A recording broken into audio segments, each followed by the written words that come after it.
Hello everyone, so this is the continuation video of E2 mechanism in elimination reaction. So as I have said in the previous video that in some cases there may be syn elimination. So you can call that these are the special cases. Fine. So it occurs only under forcing conditions and only when the leaving group cannot achieve anti-periplanarity. So there may be some issues for which anti-periplanarity arrangement is not possible. So that is why syn elimination, that is the only option. So mostly it is observed in rigid cyclic system. So if you look at this bicyclic molecule, here bromine and deuterium, the angle between them is 0 degree. They are on the same plane. But bromine, if you compare with this hydrogen, there is angle of 120 degree. So only 0 degree and 180 degree, these 2 degree, when these two are present, then only same plane, that is leaving group and the hydrogen or deuterium which is to be deprotonated, that can remain in the same plane. So here bromine and deuterium, they are in the same plane, that is in the syn arrangement. So that is why here bromine and D, these two will be removed rather than the removal of HBr. So finally we are getting this product and DBr is removed instead of the removal of HBr. Now look at the second molecule. This is our starting material. So here also this is the leaving group, and if you suppose this is the alpha carbon and this is the beta carbon. So at beta carbon there is deuterium, also there is hydrogen, but deuterium and this N plus Me3, these two again are in same plane, that is 0 degree. The degree between them is 0. But if you again compare with hydrogen, the degree is 120 degrees. So again here removal of D and this group will happen, and finally we are getting this molecule. So here there is no presence of deuterium, only hydrogen. So that means deuterium will be removed, not this hydrogen. Okay, so this is syn elimination, and if there is anti-elimination we should get this product, but actually we are not getting it. So it proves that here syn elimination is happening only, not anti-elimination. Next we will discuss another problem regarding this. The trans isomer of 11,12 dichloro 9,10 ethanoanthracene undergoes dehydrochlorination, that is removal of HCl, more rapidly than does the cis isomer. So let's see what is the structure of this molecule first. So this is anthracene derivative, obviously. So anthracene, this is the 9 position, this is the 10 position, this is 11 and this is 12. Sorry, this is 11, 12. Actually this is the final product, so better I should focus first on the trans starting material.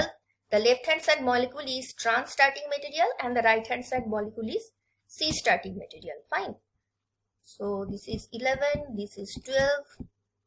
So 11, 12 dichloro, 9, 10 ethanoanthracene.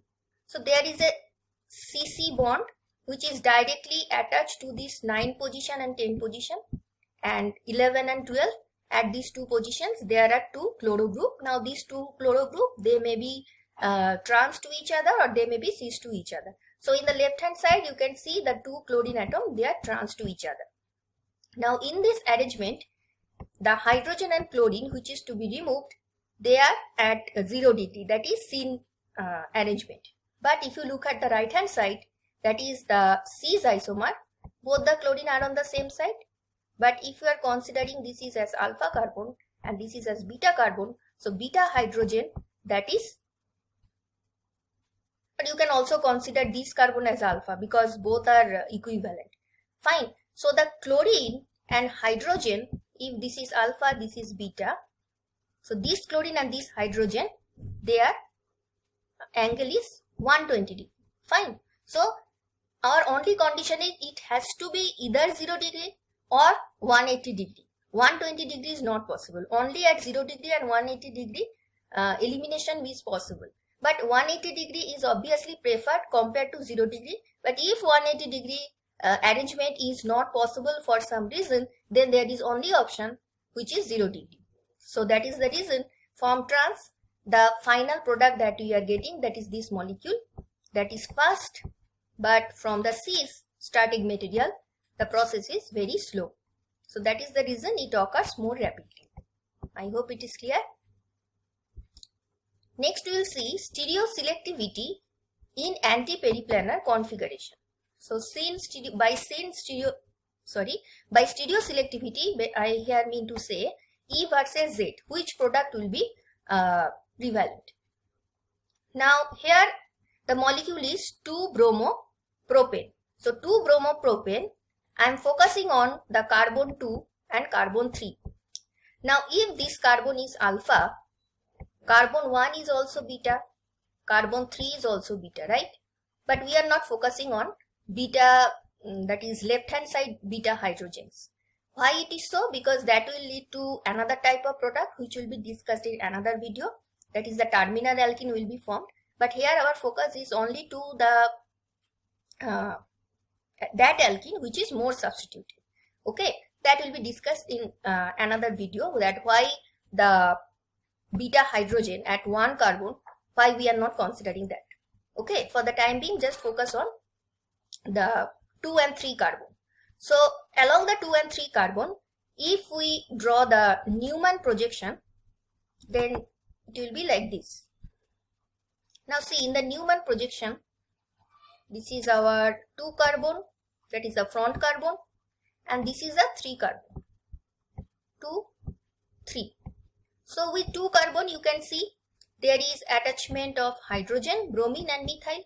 So hydrogen, bromine and methyl. And the carbon which is behind 2, that is carbon number 3, there is attachment of 2 hydrogen and 1 ethyl group. So 2 hydrogen and 1 ethyl group. Now in both the conformation, that is Newman projection, bromine and hydrogen, they are anti to each other, right? But what is the difference? The difference is that in the first case, this ethyl which is attached to the 3 carbon and the methyl which is attached to 2 carbon, these two are opposite to each other. But in the second case, they are on the same side. So there will be some steric hindrance. So obviously this arrangement is preferred. The first arrangement is preferred compared to the second arrangement. So the final product that you will get, that is E2 pentene, and from the next arrangement, the product that you are getting, that is Z2 pentene, which is less stable and this is more stable. So if you compare from the point of view of that through which arrangement the reaction is occurring, then also you will see that steric hindrance is less in the first case, but it is more in the second case. And also if you look from the product stability point of view, then also you will see that E pentene, obviously that is more stable compared to Z pentene, because here the larger groups, they are on the opposite side. Okay, so from both point of view, this is preferred. So that is a stereoselectivity, that is E versus Z in anti-periplanar configuration. Next we will see how E2 mechanism is going on in cyclic compounds. Now for cyclohexyl rings, the substrate, it must attain a particular conformation. Which conformation?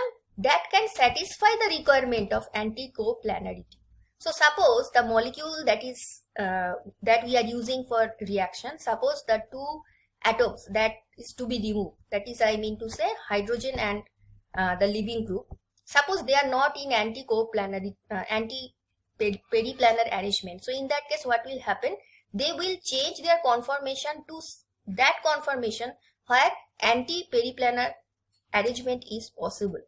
Okay, so that particular conformation should be required, there where anti-coplanarity between the 2 leaving groups, that is hydrogen and X, is possible. That will lead to successful E2 elimination.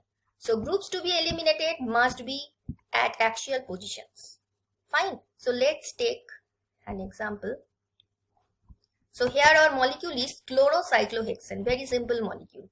Now chlorocyclohexane, obviously when chloro is in equatorial position, it is more stable compared to the axial.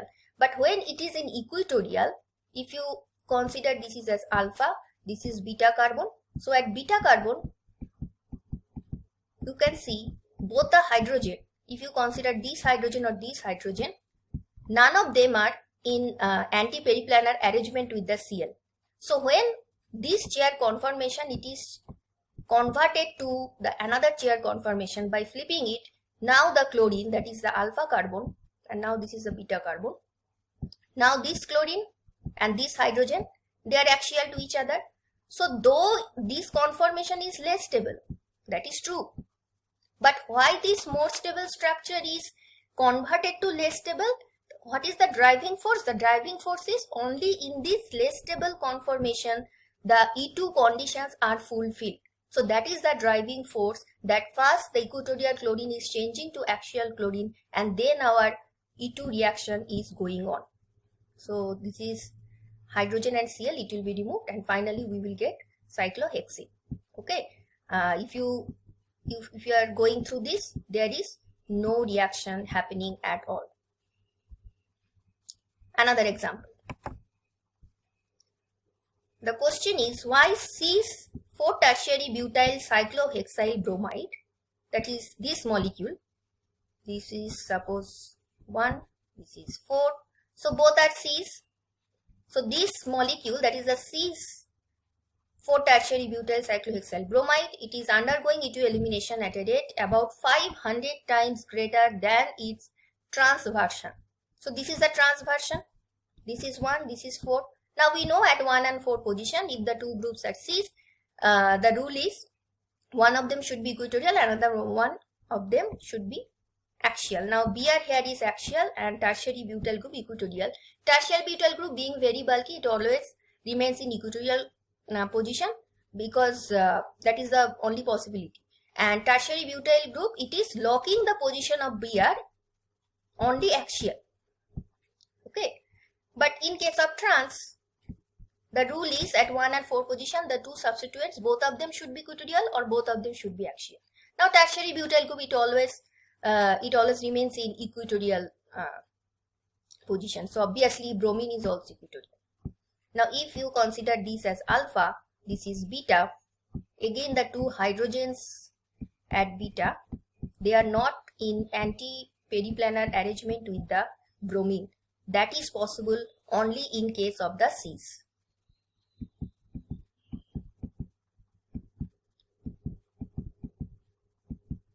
Now see, this bromine and this hydrogen, they are both axial to each other. So that is the reason that cis 4 tertiary butyl cyclohexyl bromide, it is undergoing the reaction 500 times greater than the trans isomer. So only the cis isomer permits anti-elimination from the favored chaired conformation. It is already in favored chaired conformation compared to its trans isomer. Okay. Another problem. So this molecule, chloro and methyl, they are trans to each other. 1 chloro, 2 methyl. Now as I have said, when at 1 and 2 position there are two substituents in cyclohexane system, if they are trans, both of them should be equatorial, both of them should be axial. Now when both of them are equatorial, that is obviously more stable. But if you look at the equilibrium sign, the forward arrow is smaller in size. That means the conversion from the more stable to the less stable, it is not very favorable, but still it is going through the less stable conformation, because only at that conformation E2 conditions are fulfilled. Okay, so if this is 1, this is 2, now this is 1, this is 2, now this is also beta carbon, this is also beta carbon. So this beta hydrogen only, it is in proper position with this chlorine, both of them are axial, so it will be removed, and finally we are getting new double bond here. Next problem, E2 elimination is about 40 times faster in case of neomethyl chloride than the methyl chloride. So methyl chloride has this type of structure and this is the neomethyl chloride. So what is the difference? Here these two groups, they are trans to each other. In neomethyl also they are trans to each other, that is isopropyl group and methyl group, but only difference is in the first case, that is in methyl chloride, this Cl is cis with respect to this methyl, or you can say it is trans with respect to isopropyl, but here it is opposite. So that is the only difference. Now chlorine is our leaving group. So first we have to draw the structure in chair form. So in chair form, if you look at the methyl chloride, then this is chlorine which is trans to with respect to isopropyl group. So both of them are equatorial. And chlorine, if you consider this position as 1, this is 2, 3, 4, 5. Or you can simply think that chlorine and this methyl group, they are 1 and 3 position. So at 1 and 3 position, that is these two, if the groups are cis, then the rule is both of them should be equatorial or both of them should be trans. That is just the opposite rule in case of 1,4 substituents and 1,2 substituents. So that is why methyl is also equatorial. Okay. Now in the first step, it will, as the chlorine, it is in equatorial, it has to be axial. So that is the reason first, though the process is slow, but it will change to, that is after ring flipping, it will change to axial chlorine. So see, now isopropyl is also axial, methyl is also axial. So this chlorine, it is in ideal position with this hydrogen. These two are axial to each other. So we are getting 2-menthyl 100%. This molecule we are getting 100%. Now this is the case of methyl chloride. Now what about neomethyl chloride? If you look at now neomethyl chloride, the chlorine is already axial, isn't it? Why? Because isopropyl group, obviously you have to give it equatorial arrangement because it is very bulky group. So it will prefer equatorial, and when it is equatorial, the chlorine, it has to be axial, because isopropyl and chlorine, both of them, if you look at neomethyl, both are cis to each other. So the rule is, if one is equatorial, another has to be axial. So chlorine, it is already in suitable position for E2 elimination. So that is why it is very fast, and this hydrogen and this chlorine, they are trans to each other, that is axial to each other. So we are getting 3-menthyl. Now here we are also getting another compound, which is if this hydrogen, that is also axial arrangement with respect to this chlorine. So if chlorine is removed and this hydrogen is removed, then you will get the double bond at this position. And if this hydrogen is removed, the double bond will be at this position. Now this is preferred over this 2-menthyl because it is more substituted alkene. This is less substituted alkene. So these are the reasons that why E2 elimination, it is 40 times faster in neomethyl chloride, because chlorine is already it is at a suitable orientation compared to the methyl chloride. The last topic of today's video is consecutive E2. So consecutive E2 is nothing but E2 process is going on 2 times. That is the only difference. Otherwise there is no such difference. And another thing is that here stronger bases are needed to synthesize alkynes. Here our final product is alkyne. That is, first there will be formation of alkene, then there will be formation of alkyne by dehydrohalogenation or any other group that is present. If it is bromine, it is dehydrobromination. So it is mostly observed for vicinal dihalide. Vicinal dihalide means, see these two leaving group, that is X and X, they are attached to these 2 carbon, they are side by side present. And geminal dihalide means both the leaving group are attached to common carbon, that is geminal dihalide. So only for these 2 type of substrate consecutive E2 is possible. Now here we are using stronger bases compared to you will see the other bases that we mostly use in E2. Here we are using some special bases, mostly the typical bases that are used, sodium salt of amide, that is NaNH2, or you can also use potassium tertiary butoxide in DMSO solvent. So when you are using NaNH2, liquid ammonia solvent you have to use. Now why we are using stronger base? Because see, after the removal of the first HX, we are getting alkene molecule. Now when the second HX removal is going on, then basically you are removing this hydrogen from a sp2 carbon. This carbon is sp2. So obviously sp2 hybridized CH bonds are stronger than sp3 hybridized CH bonds. So that is the reason we need a stronger base compared to normal E2, where only for once E2 elimination is happening and our final product is alkene. But here our final product is alkyne. In a similar way, if you consider geminal dimethyl, first suppose this hydrogen and this X is removed, then you are getting alkene, and finally another HX will be removed and our final product is alkyne. So this is the general example. Now we will take a particular example. So here the first molecule is again geminal because the two chloro, they are attached to the same carbon. So this is geminal and the second one is vicinal. So here we are using two equivalent of base. Obviously there are removal of two molecules of HCl. So that is the reason two equivalent of base is required. And finally we are getting alkyne, where two new pi bonds are generated. First E2, first pi bond generation, that is alkene. Second E2, second pi bond generation. And we know that in triple bond there are one sigma bond and two pi bonds. So that these two new pi bonds are newly generated. And in the second case we are using potassium tertiary butoxide in DMSO solvent. And here also suppose first these H and Br, that is axial to each other, will be removed. And in the second step these two atoms will be removed. So finally we are getting alkyne. So that is all about consecutive E2.